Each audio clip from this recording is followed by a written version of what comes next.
հլշեմի խնդիրներ չի լավ, մարդը գալիս է հաճախորդ է, հիմա այսօր քարտային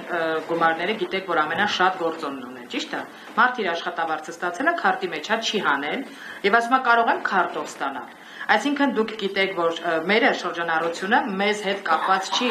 մենք չենք կարող որոշել այսօր այդ ապրանքը ուզենամ մեջը $200 պահեմ, որովհետև այսօր յուրաքանչյուր մարդ Այսպես Google-ով բացում է վարկյանում ինքը գիտի գումարը ինչքան է, հա, չստարտայի հաշվարկով, շատ ավելի շատ մեզանից գիտակից գիտի գինը ինչքան է։ Ես հիմա ոնց հաշվարկ անեմ իրան ասեմ, որ հատուկ այդ քարտային գործոնով են ինքը տեսնում է շրջանառությունը, ոսկունը կոնկրետ մարժան քիչ է, շրջանառությունը մեծ։ Երևի միակ, չգիտեմ, բնակավարն է,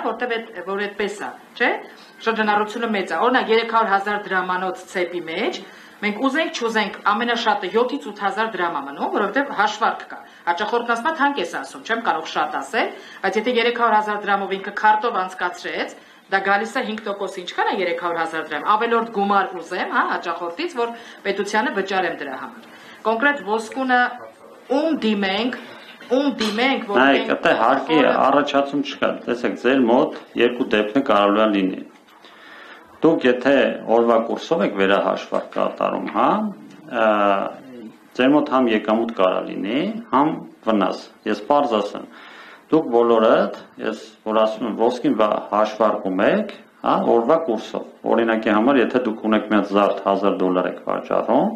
այսօր նայում եք կուրսը որքան է, հա, բանկում 400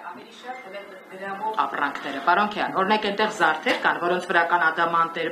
գուցե ասես մի քիչ ինքը արժեքավոր է։ Դա նույն գրամովն եմ ասում, գրամովն եք ասեմ, որ շուկան անկառավարելի է։ Ասում են, եթե ես ասում եմ 25,500 դրամ, գոնե 500, կողքինս ասում է 25,000 դրամ, անկառավարելի է ինքը, ես չեմ կարող երեն ասել ինչ ես։ Դրա համար էլ ասում եմ եկամուտից հարկվեք։ Դուք եկամուտից պետք է եկամուտ ցույց տալու համար ինչ թուղթ իրեն ցույց տան, որ օրվա մեջ 12 եկամուտ ցույց տալու համար